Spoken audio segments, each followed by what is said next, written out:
તો પ્રેગ્નન્સીના જે પ્રથમ ટ્રાઇમેસ્ટરનો પિરિયડ છે, એટલે કે પ્રેગ્નન્સી કન્ફર્મ થઈ ત્યાંથી લઈને 3 મહિનાનો પિરિયડ, એ ખૂબ જ ધ્યાન રાખવાની બાબતનો પિરિયડ છે. કારણ કે પ્રેગ્નન્ટ ફિમેલ હજુ તેના બોડીમાં નવું ફોરેન બોડી ડેવલપ થઈ રહ્યું હોય છે ને એને સેટ થઈ રહી હોય છે. તો એવું એન્વાયરમેન્ટ પૂરું પાડવાનું હોય છે જેથી પ્રેગ્નન્સી પિરિયડ સારી રીતે જાય.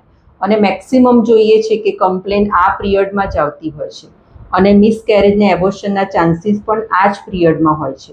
તો ફિમેલ એવું તો પ્રેગ્નન્ટ ફિમેલ શું કરે કે જેથી તેની હેલ્થ સારી રહે અને આ પિરિયડ એક સહજતાથી પાસ થઈ શકે?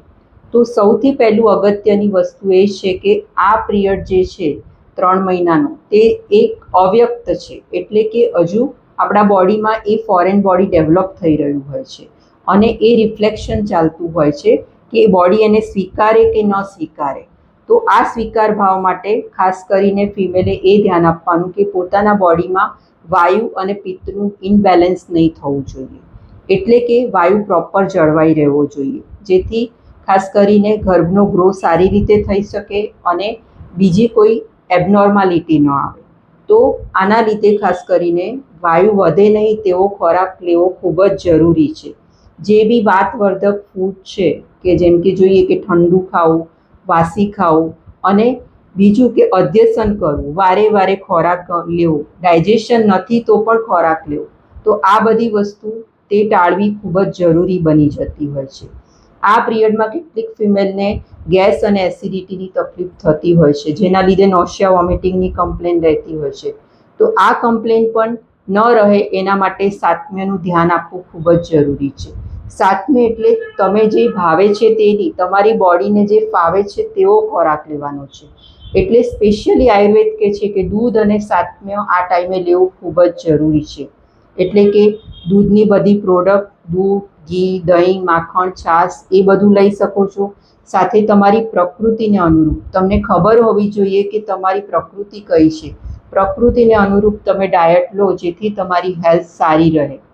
બીજું, આ દરમિયાન જેટલી બી ગરમ વસ્તુ છે, ગરમ પ્રકૃતિની, એટલે કે બધા સ્પાઇસીસ, ગરમ મસાલા, બીજું કેટલુંક ફૂડ એવું છે, જંક ફૂડ છે, ફાસ્ટ ફૂડ છે, કોલ્ડ ડ્રિંક્સ છે અને આથાવાળી પ્રોસીજર છે કે જે પ્રકૃતિને વધારે પડતી ઇમ્બેલેન્સ કરે એવી છે. તો એવું ફૂડ આ પ્રેગ્નન્સી દરમિયાન એવોઇડ કરવું એ ખૂબ જ જરૂરી છે.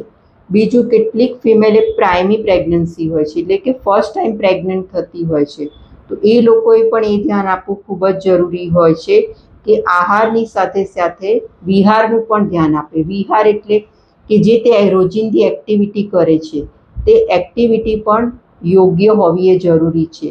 બહુ લોંગ ટાઈમ સુધી ઊભા પગે બેસવું, વારે વારે ઉઠબેસ કરવું, કોઈ ઇનબેલેન્સવાળું વર્ક કરવું, વધારે હાઈ એક્ટિવિટી કરવી, કે પછી ઘણા લોકો જીમ ને બધી વ્યાયામ એક્ટિવિટી કરતા હોય છે, તો એ એક્ટિવિટીને પણ એવોઇડ કરવું એ ખૂબ જ જરૂરી છે. બીજું, તમે જ્યારે ગાયનેક કન્સલ્ટ કરો અને તમને કહે કે પ્રેગ્નન્સી લોઅર એબ્ડોમિનમાં છે કે પ્લાસેન્ટા પ્રિવિયા છે, તો એવી કન્ડિશનમાં તમારે હાર્ડવર્ક ખાસ નથી કરવાનું. ટ્રાવેલિંગ પણ ઇવન એવોઇડ કરવું એ ખૂબ જ જરૂરી થતું હોય છે. તો મારો ખાસ આગ્રહ છે કે ઇનિશિયલ 3 મહિના છે એ ખૂબ જ પેશન્ટથી જવા જોઈએ, સમજદારીથી જવા જોઈએ, જેથી આગળની પ્રેગ્નન્સી પણ સારી રીતે જાય. તો આ 3 મહિના દરમિયાન તમારા આહાર પર, તમારા વિહાર પર અને તમારા વિચાર પર ખૂબ જ ધ્યાન રાખો, જેથી તમને મિસકેરેજ અને એબોર્શનના ચાન્સીસ નહીવત થઈ જાય અને તમારી પ્રેગ્નન્સી સારી રીતે જઈ શકે.